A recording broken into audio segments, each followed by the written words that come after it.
Innal hamdalillah nahmaduhu wa nasta'inuhu wa nastaghfiruh wa na'udzu billahi min shururi anfusina wa min sayyiati a'malina. Man yahdihillahu fala mudilla lahu wa man yudlil fala hadiya lahu. وأشهد أن لا إله إلا الله وحده لا شريك له وأشهد أن محمدا عبده ورسوله لا نبي بعده. اللهم صل وسلم على محمد وعلى آله وأصحابه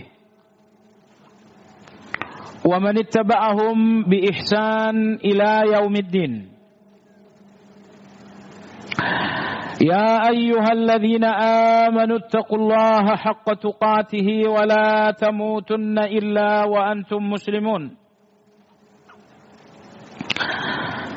يا أيها الناس اتقوا ربكم الذي خلقكم من نفس واحدة وخلق منها زوجها وبث منهما رجالا كثيرا ونساء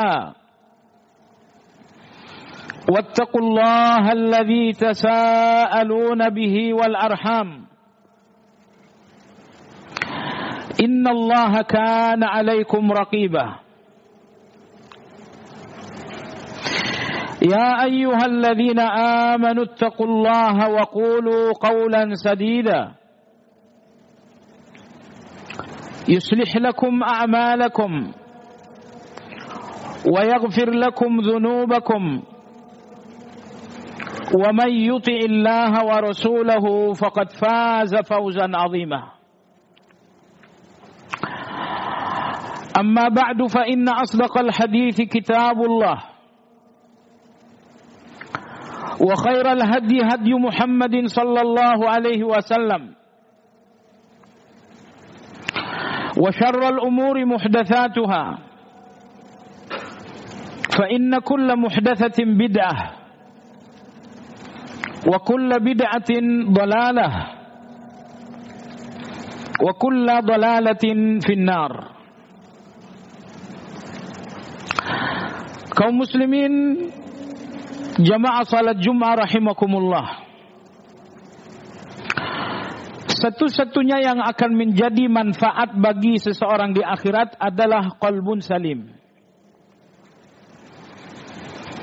Apabila Anda menjumpai Allah Tabaraka wa Ta'ala membawa qalbun salim ini, maka akan terbukalah pintu manfaat yang sangat besar dan tidak ada manfaat yang lebih besar daripada surga. Ini berarti sifat yang sangat menonjol sekali dari orang-orang surga adalah qalbun salim itu. Dua kali Al-Quran menyebutkan qalbun salim dan dua-duanya dihubungkan dengan Nabiullah Ibrahim alaihi salam. Saudaraku sekalian, lantas apa yang dimaksud dengan qalbun salim?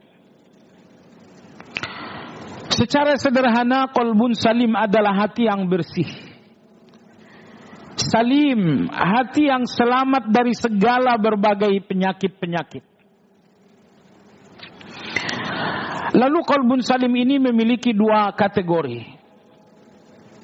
Yang pertama, qalbun salim dalam hubungan seseorang dengan Allah.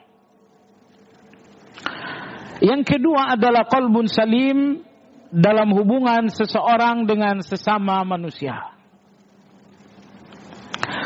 Adapun qalbun salim yang pertama, qalbun salim seorang hamba terhadap Allah Azza wa Jal, seperti disebutkan oleh Imam Syafi'i rahimahullah. Suatu hari beliau rahimahullah pernah ditanya, "Wahai Imam, apakah ibadah yang paling agung dalam pandangan Allah untuk dilakukan oleh seorang hamba?" Imam Syafi'i rahimahullahu ta'ala menundukkan kepala. Beliau pun menangis. Sambil beliau berkata, an yanzurallahu ila qalbik fala yara illa nafsah. Ibadah teragung dari seorang hamba untuk Allah, bahwa Allah melihat hatimu dan Allah tidak menemukan siapapun di dalam hati itu kecuali Allah. Itulah ibadah teragung. Bahwa saat Allah melihat hati kita, Allah tidak menemukan apapun dan siapapun di dalam hati itu kecuali Allah Azza wa Jalla. Ketika misalnya Anda mengambil satu pekerjaan, Anda mengambil pekerjaan itu karena Allah. Ketika misalnya Anda memilih seorang pendamping hidup, Anda memilih pendamping hidup itu karena Allah. Anggaplah seorang anak muda yang akan menikah. Muncullah beberapa kriteria. Warna kulit, anggaplah nilai 80. Kecantikan mungkin nilai 80 juga. Pendidikan nilai 80 juga. Tetapi begitu masuk pada kriteria ketakwaan dan ibadah, ternyata nilainya 40. Pernikahan seperti ini tidak mungkin pernikahan karena Allah. Allah mendapatkan nilai 40 dari anak gadis itu. Sementara Anda mendapatkan nilai 80 dari anak gadis itu. Maka Imam Syafi'i rahimahullahu ta'ala mengatakan bahwa ibadah teragung, ibadah terbesar dari seorang hamba yang kecil untuk yang maha besar, ketika Allah tidak menemukan apapun dan siapapun di dalam hati itu kecuali Allah Azza wa Jalla. Mungkin Anda ingin membeli baju. Anda ingin. Orang yang bertakwa selalu menyidang keinginan. Jadi setiap keinginan-keinginan bawalah ke meja persidangan. Kenapa engkau menginginkan baju A? Kalau ternyata satu baju dipilih hanya untuk pandangan manusia, Anda tidak membelinya karena Allah Azza wa Jalla. Tapi ketika Anda menemukan alasan yang diridhai Allah untuk satu pilihan baju, Anda membelinya karena Allah Subhanahu wa ta'ala. Saudaraku sekalian, Allah Subhanahu wa ta'ala berfirman, "Wa ma khalaqtul jinna wal insa illa liya'budun." Aku tidak menciptakan seluruh jin dan manusia kecuali untuk beribadah. Jadi Allah menginginkan totalitas hidup kita adalah ibadah. Bagaimana Anda bisa melakukan hal ini? Jemaah sekalian, hanya ada dua hal dalam diri Anda. Yang pertama, di dalam diri Anda ada sifat. Lalu dalam diri Anda pun ada aktivitas. Di dalam aktivitas misalnya Anda seorang bisnismen. Ketika di dalam berbisnis, Anda menjalankan peraturan-peraturan Allah, maka aktivitas bisnis Anda telah menjadi ibadah. Apabila aktivitas Anda bahwa Anda adalah seorang pejabat, dan Anda pun menjabat sesuai dengan ketetapan dan aturan Allah, berarti jabatan Anda telah menjadi ibadah. Kalau aktivitas Anda bahwa Anda adalah seorang karyawan, Anda pun belajar apa yang menjadi aturan dan ketetapan Allah untuk seorang karyawan. Selanjutnya Anda pun menjadi karyawan sesuai dengan aturan Allah, maka aktivitas Anda telah menjadi ibadah. Maka semua aktivitas yang tidak bisa menjadi ibadah adalah sampah. Tinggalkan aktivitas seperti itu. Allah tidak memberikan Anda hidup untuk pekerjaan sampah. Salah satu contoh misalnya, Ketika aktivitas Anda bahwa Anda suka memancing di tengah laut. Dari jam 6 pagi sampai jam 7 malam. Ini satu aktivitas yang sulit untuk diniatkan ibadah. Berarti ini sampah yang mesti dibuang jauh-jauh. Atau misalnya seseorang punya hobi menonton selama berjam-jam. Menonton film maksud saya. Ini pun satu aktivitas yang tidak mungkin menjadi ibadah. Berarti ini sampah. Silakan dibuang jauh-jauh. Allah tidak menciptakan Anda untuk menjalankan sejumlah hal yang sesungguhnya bernilai sampah. Tetapi Allah menciptakan Anda untuk ibadah. Maka semua aktivitas yang bisa menjadi ibadah, itulah tujuan hidup Anda. Yang kedua, di dalam diri Anda pun terdapat sifat. Di dalam diri Anda ada sifat marah. Apabila marah Anda sesuai dengan aturan Allah, berarti marah Anda telah menjadi ibadah. Di dalam diri Anda ada rasa takut. Apabila rasa takut Anda sesuai dengan aturan Allah Subhanahu wa taala, berarti rasa takut Anda telah menjadi ibadah. Mudah-mudahan hari ini Anda dapatkan kegembiraan. Gembira Anda adalah sifat. Apabila gembira Anda sesuai dengan aturan Allah, berarti gembira Anda pun telah menjadi sebuah ibadah. Inilah makna firman Allah, "Wa ma khalaqtul jinna wal insa illa liya'budun." Dan aku tidak menciptakan jin dan manusia kecuali untuk beribadah. Maka dua hal dalam diri Anda, di luar diri Anda ada aktivitas, di dalam diri Anda ada sifat. Semua aktivitas di luar diri Anda dijalankan sesuai dengan aturan Allah, itu semuanya ibadah. Dan semua sifat yang berada dalam diri Anda dikontrol dengan aturan-aturan Allah, maka semua sifat-sifat Anda telah menjadi ibadah. Dengan demikian Anda telah menyempurnakan firman Allah, "Wa ma khalaqtul jinna wal insa illa liya'budun." Saudaraku sekalian, manusia ini enggak mungkin menjadi orang baik kecuali dengan ibadah. Maka fitrah terbesar dalam diri manusia adalah ibadah. Anda laki-laki dan kelaki-lakian Anda adalah fitrah dari Allah. Coba Anda bayangkan sekiranya fitrah laki-laki itu kemudian rusak. Anda meninggalkan fitrah laki-laki Anda. Terjadi kelainan. Anda pun tidak lagi dinamakan laki-laki, tapi dinamakan dengan banci. Seseorang yang meninggalkan fitrahnya pasti akan rusak. Anda seorang ayah. Dan ayah itu adalah fitrah Anda. Dan ketika Anda menolak fitrah Anda sebagai ayah, terjadilah kegoncangan dan kehancuran. Lantas jamaah sekalian, fitrah terbesar dalam diri manusia adalah ibadah. Apa yang terjadi apabila manusia meninggalkan fitrah ini? Anda akan menemukan manusia tapi dengan perilaku binatang.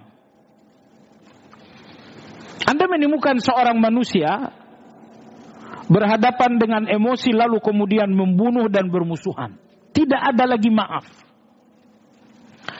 Anda menemukan manusia yang memiliki keinginan, tapi keinginan ini kemudian menjadi keserakahan, sehingga mencuri, sehingga korupsi dan lain-lain.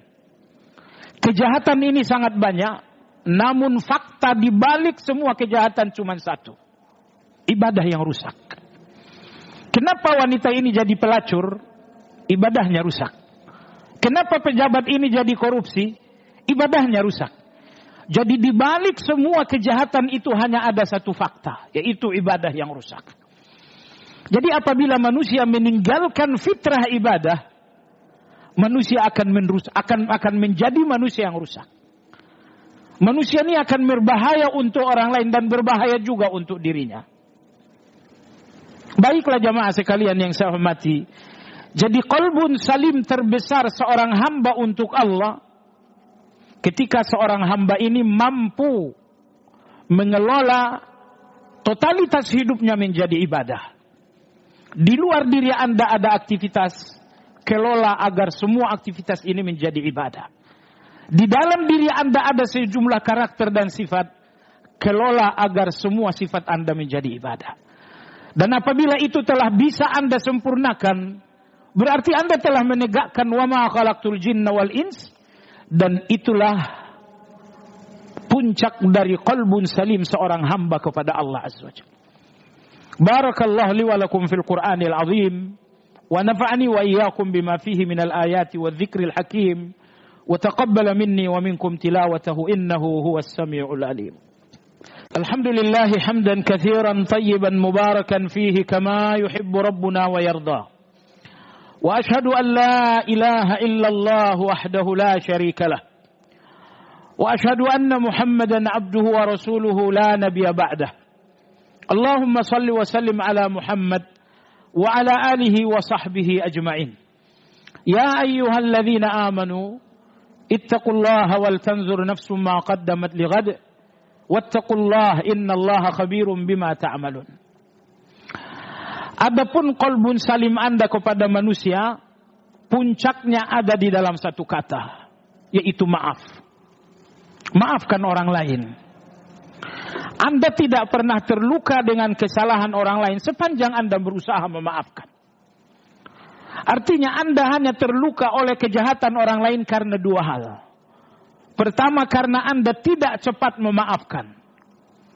Hari ini terjadi kasus, Anda baru bisa memaafkan setahun kemudian. Anda terlambat memaafkan, maka hati Anda menganga dengan luka yang sangat sakit. Kondisi kedua, Anda terluka dengan kejahatan orang lain karena Anda memaafkan dengan setengah hati.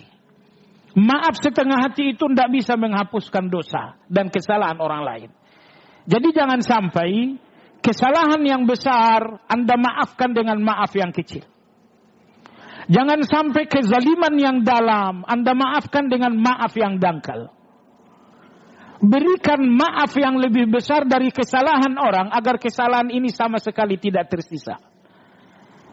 Oleh sebab itu jamaah sekalian yang saya hormati, manusia-manusia dengan qalbun salim terhadap orang lain adalah manusia-manusia yang tidak pernah berhenti memaafkan.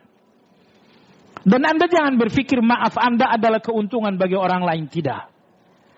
Maaf Anda adalah keuntungan untuk Anda nomor satu. Pertama, dengan maaf itu Anda tidak terluka. Dan yang kedua, ternyata maaf Anda adalah ampunan Allah Subhanahu wa ta'ala. Orang-orang yang diampuni Allah antara lain adalah orang yang selalu tidak pernah berhenti memaafkan orang lain. Jadi apabila ada situasi di mana terasa berat kecuali dengan Anda memaafkan orang lain, Allah berfirman dalam Al-Quran, wal ya'fu wal yasfahu ala tuhibbuna alla yaghfirallahu lakum. Maafkanlah dan sungguh-sungguhlah memaafkan. Tidakkah kalian ingin dimaafkan oleh Allah juga? Maafkanlah agar Allah pun memaafkan Anda. Allahumma salli ala Muhammad wa ala ali Muhammad kama sallaita ala Ibrahim wa ala ali Ibrahim innaka Hamidum Majid. Allahumma barik ala Muhammad wa ala ali Muhammad kama barakta ala Ibrahim wa ala ali Ibrahim innaka Hamidum Majid. Allahumma izzal Islam wal muslimin wa dammir a'da'aka a'da'ad din wa khzulil kafarata wal mubtadi'ata wal musyrikin wa ahli kalimataka ila yaumiddin. Allahumma ighfir lil muslimin wal muslimat wal mu'minin wal mu'minat al ahya'i minhum wal amwat innaka rabbana sami'un qaribun mujibud da'awat ya qadiyal hajat. Allahumma waffiq ulata umuril muslimin lima tuhibbu wa tardahu ya rabbal alamin. Allahumma hayyi' lahum bitanatan salihin ya rabbal alamin. Allahumma irfa' 'anna al-waba wal ghala wal fitana ma dhahara minha wa ma batan Innaka rabbana ala kulli syai'in qadir ya arhamar rahimin. Rabbana hab lana min azwajina wa dhurriyyatina qurrata a'yun waj'alna lil muttaqina imama. Allahumma adkhilna al jannata ma'al abrar ya aziz ya ghaffar. Wa sallallahu ala Muhammadin wa ala alihi wa sahbihi ajma'in. Walhamdulillahi rabbil alamin. Wa aqimis salah.